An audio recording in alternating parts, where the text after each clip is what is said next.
रासायनिक अभिक्रियांचे प्रकार. Types of chemical reactions. अभिक्रियेतील अभिकारके व उत्पादिते यांचे स्वरूप व संख्या यानुसार अभिक्रियांचे पुढील 4 प्रकार पडतात. संयोग अभिक्रिया, कॉम्बिनेशन रिॲक्शन. करून पहा. साहित्य: परीक्षा नळी, काचकांडी, चंचुपात्र इत्यादी. रासायनिक पदार्थ: हायड्रोक्लोरिक आम्ल, अमोनिया द्रावण, चुनकळी इत्यादी. कृती 1. एका परीक्षा नळीमध्ये थोडे हायड्रोक्लोरिक आम्ल घ्या. या परीक्षा नळीला थोडी उष्णता द्या. एक काचकांडी अमोनियाच्या द्रावणात बुडवून ती त्या परीक्षा नळीच्या तोंडावर धरा. निरीक्षण करा. तुम्हाला काचकांडीच्या टोकावरून पांढरा धूर बाहेर पडताना दिसेल. काय बरे झाले असावे? परीक्षा नळी तापवल्याने HClच्या वाफा बाहेर येऊ लागल्या. तसेच काचकांडीवरील द्रावणातून NH3 वायू बाहेर पडला. अमोनिया वायू व हायड्रोजन क्लोराईड वायू यांच्यातील अभिक्रियेने अमोनियम क्लोराईड हा क्षार वायुरूपात तयार झाला. पण लगेचच संघनन क्रियेने त्याचे रूपांतर स्थायू झाल्यामुळे पांढऱ्या रंगाचा धूर निर्माण झालेला दिसला. याचे रासायनिक समीकरण पुढीलप्रमाणे: NH3 गॅस अधिक HCl gas gives NH4Cl solid. समीकरण 12. कृती 2. मॅग्नेशियम Mg धातूची फीत चिमट्यात पकडून तिचे दुसरे टोक प्रज्वलित करा. हवेमध्ये जळून मॅग्नेशियम ऑक्साईडची पांढरी भुकटी तयार होते. वरील अभिक्रिया समीकरणाच्या स्वरूपात खालीलप्रमाणे लिहिता येईल: 2 Mg अधिक O2 gives 2 MgO. समीकरण 13. या अभिक्रियेत मॅग्नेशियम व ऑक्सिजन यांचा संयोग होऊन मॅग्नेशियम ऑक्साईड हे एकमेव उत्पादित तयार होते. कृती 3.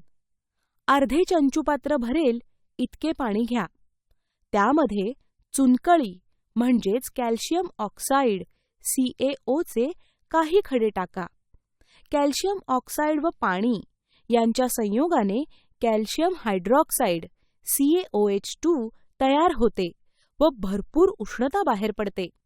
CaO plus H2O gives CaOH twice plus उष्णता. समीकरण 14. जरा डोके चालवा. 1. वरीलपैकी प्रत्येक अभिक्रियेमध्ये अभिक्रियाकारकांच्या संख्या किती आहेत?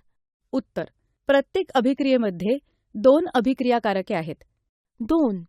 वरील अभिक्रियांमध्ये भाग घेणाऱ्या अभिक्रियाकारकांच्या रेणूंची संख्या किती आहे?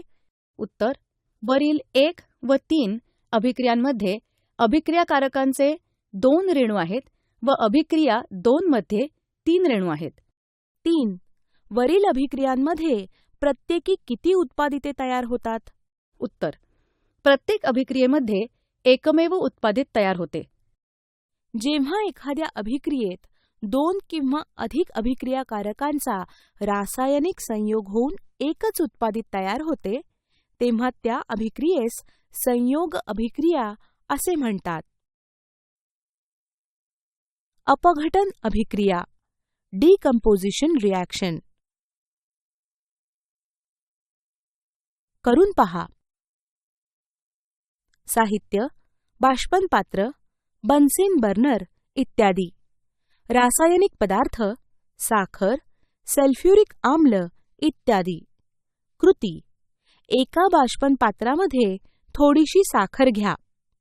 त्या बाष्पन पात्राला बन्सीन बर्नरच्या साहाय्याने उष्णता द्या. थोड्या वेळाने करपलेला काळा पदार्थ तयार झालेला दिसेल.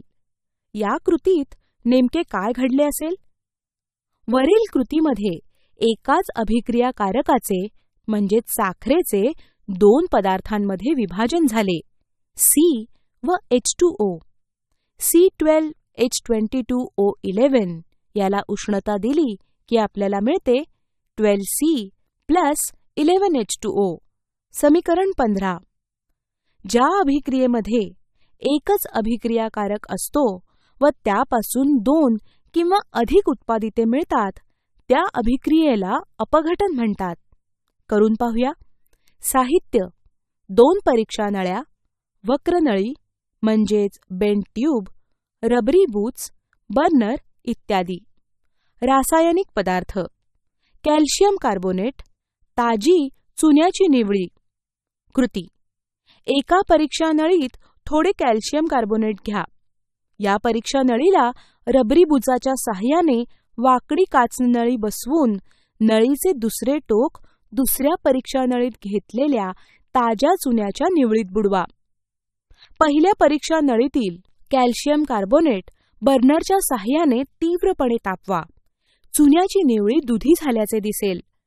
आपण वरील कृतीमध्ये पाहिले आहे की कॅल्शियम कार्बोनेटला उष्णता दिली असता त्याचे अपघटन होऊन तयार झालेल्या कार्बन डायऑक्साईड वायूमुळे चुन्याची निवळी दुधी होते.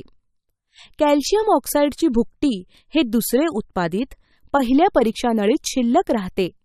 तसेच आणखी एका अभिक्रियेत हायड्रोजन पेरॉक्साईडचे मंद गतीने आपोआप पाणी व ऑक्सिजन यांच्यामध्ये विघटन होते. CaCO3 सॉलिडला उष्णता दिली असता CaO सॉलिड अधिक कार्बन डायऑक्साईड वायू हे आपल्याला मिळते. समीकरण 16. 2H2O2 लिक्विड ला उष्णता दिली असता आपल्याला मिळते 2H2O लिक्विड अधिक ऑक्सिजन वायू. समीकरण 17. 16 व 17 ह्या दोन्ही अपघटन अभिक्रिया आहेत. थोडे आठवा. उष्णता, विद्युत अथवा प्रकाशाच्या साहाय्याने पाण्याचे अपघटन करून हायड्रोजन वायूची निर्मिती शक्य आहे का? उत्तर: होय. उष्णता, विद्युत अथवा प्रकाशाच्या साहाय्याने पाण्याचे अपघटन करून हायड्रोजन वायूची निर्मिती शक्य आहे. आपण मागील इयत्तेत अभ्यासले आहे की आम्लयुक्त पाण्यातून विद्युत प्रवाह जाऊ दिल्यास पाण्याचे अपघटन होऊन हायड्रोजन व ऑक्सिजन वायू तयार होतात. हे अपघटन विद्युत ऊर्जेच्या साहाय्याने होते, म्हणून ह्या अपघटनाला विद्युत अपघटन असे म्हणतात.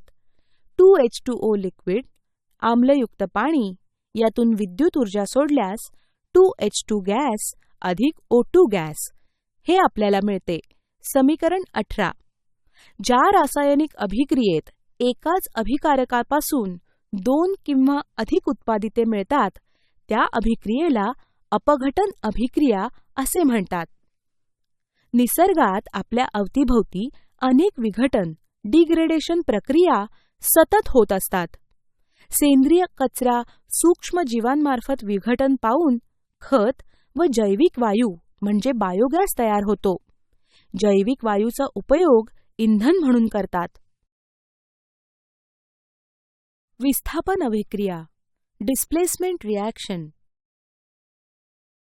या पाठाच्या सुरुवातीलाच आपण पाहिले आहे की कॉपर सल्फेटच्या निळ्या द्रावणात जास्त पूड घातल्यानंतर झिंक सल्फेटचे रंगहीन द्रावण तयार होऊन उष्णता बाहेर पडते.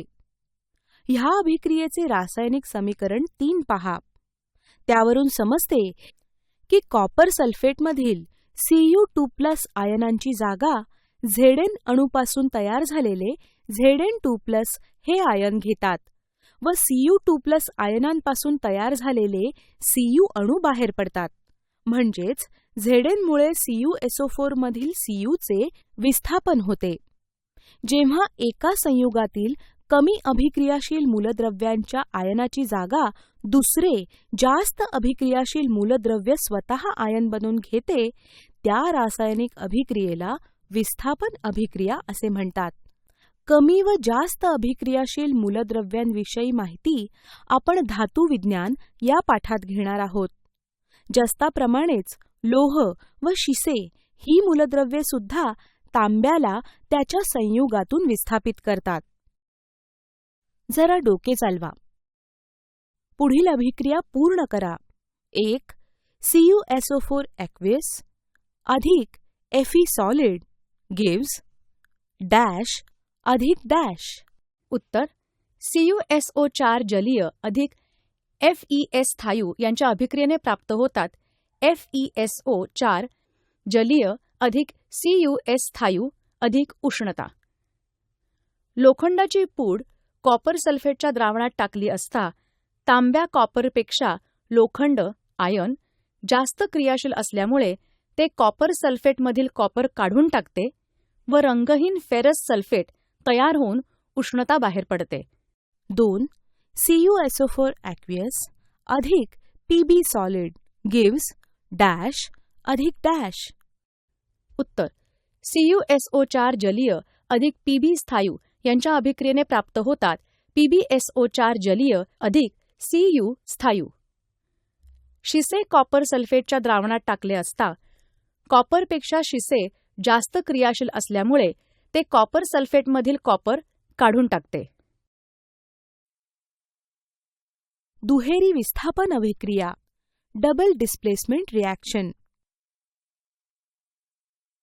अभिकारकांमधील सिल्व्हर व सोडियम आयनांची अदलाबदल होऊन सिल्व्हर क्लोराईडचा पांढरा अवक्षेप तयार होतो हे आपण रासायनिक समीकरण 9 मध्ये पाहिले आहे.